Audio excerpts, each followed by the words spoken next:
In this video I'm going to show you guys 5 totally different CO2 systems, ranging from really cheap to really expensive and everything in between. There's something for everybody here, so let's get started.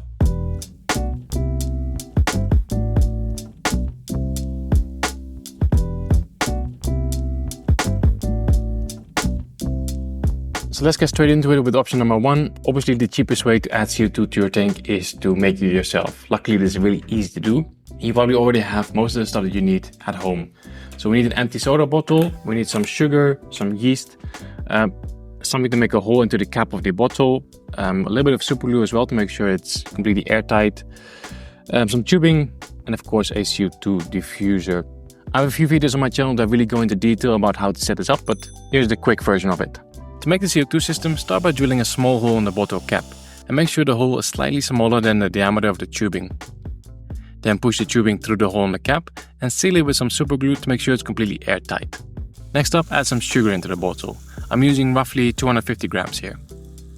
Then grab some lukewarm water and add your yeast. Give everything a little stir and pour the yeast mixture into the bottle. Then simply close the lid, attach the diffuser to the other end of the tubing, and that's your CO2 system done. Within a few hours you should start seeing the first CO2 bubbles coming from the diffuser. Here we go guys, that's our first CO2 system done. Really doesn't get more simple than this. Of course, because it is so simple, it also has a few flaws. So this system doesn't last very long, maybe like a month maximum. The CO2 output can also fluctuate a little bit, so sometimes you get a little bit more, sometimes a little bit less. And fluctuations in CO2 will usually give some issues with algae as well. And of course, the biggest downside is that you cannot turn this off. So normally you would only run CO2 during the day, but this stuff runs 24/7. Then again, it is very cheap. This is also how I got started with CO2. And if you want to become familiar with CO2, I think this is a good way to get started. But let's move on to the second option. Okay, option number 2 is the CO2 starter kit from Dental Plants. And this is kind of like the fancier version of what we just made. Also, Bio CO2 also kind of works in the exact same way. This comes in at roughly 25 euros, so it's actually very affordable. Let's quickly open it up.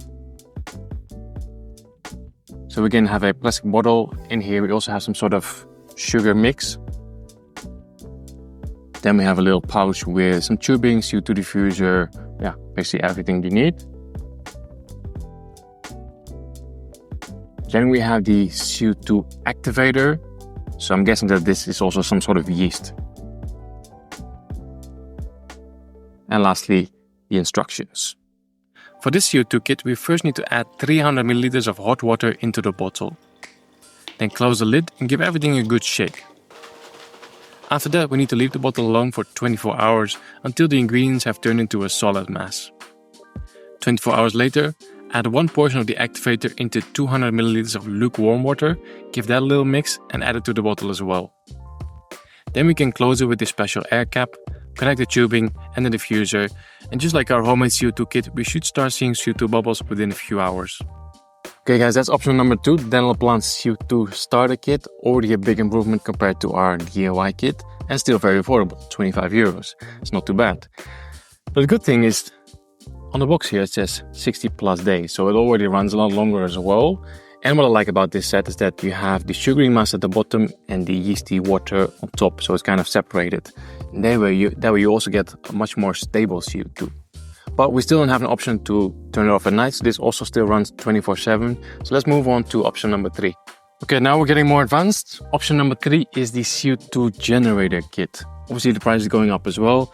I've seen this go for as low as 115 euros, or like roughly $120. So I think that's actually a really good price. Let's open it up. So we have a stainless steel bottle, so we're moving away from the plastic. We have a CO2 diffuser, some tubing, a funnel, measurement cup.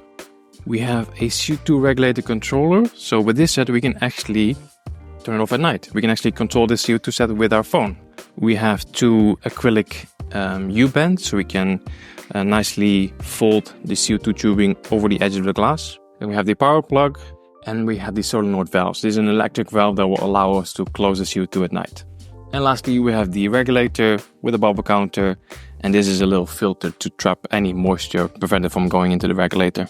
Now to make CO2 with this generator, we need citric acid and baking soda. I'll leave some Amazon links in the video descriptions. The instructions say we need to add 300 grams of each ingredient. Before we continue, we also need to prepare the regulator by removing the seal and adding the moisture filter. Okay, so we now have 300 grams of citric acid and 300 grams of baking soda in here.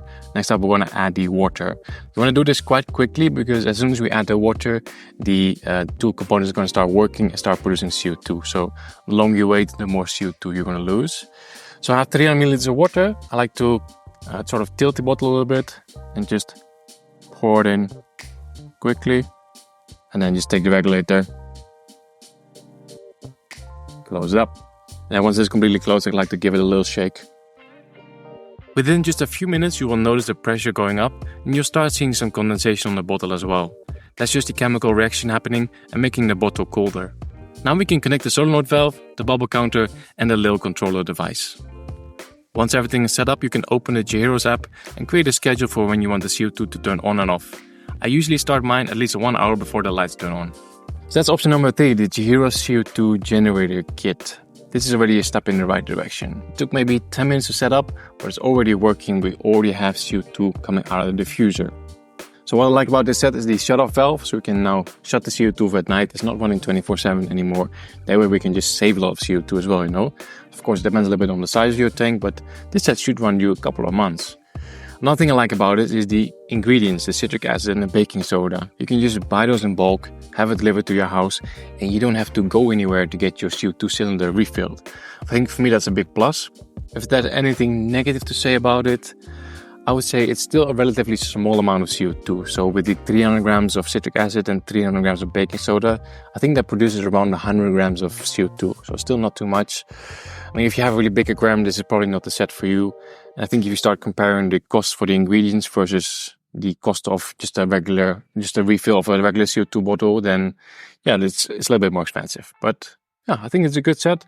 Let's move on to number 4. Okay, so the first 3 options were all some kind of make your own CO2 systems, either with citric acid and baking soda or with other ingredients. So now for the next 2 options, we are going to use pressurized cylinders.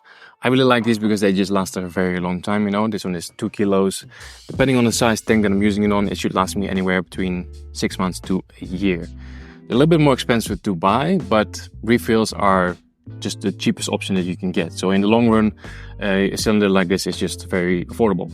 Now to go with the cylinder, I chose the Chihiros CO2 regulator mate. You might be wondering why. Simply because this is one of the most affordable CO2 regulators I could find. I'm sure you can find something cheaper on Amazon or on AliExpress, you know.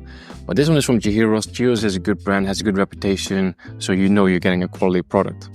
So in the box we of course have the regulator itself, and this thing is tiny. I really like the compact design. Then we have the bubble counter with the solenoid valve already attached to it, and the bubble counter has a new feature where you can fill it with water without having to unscrew the cap, so that's nice. What's not included in the box is the controller device, but you could buy it separately because it works with this regulator as well.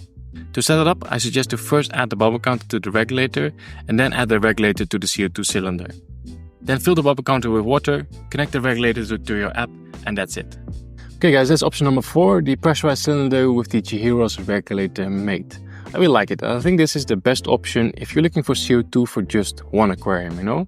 This thing is really small, it's really compact, it's really easy to set up, and it's made from good quality materials as well, you know.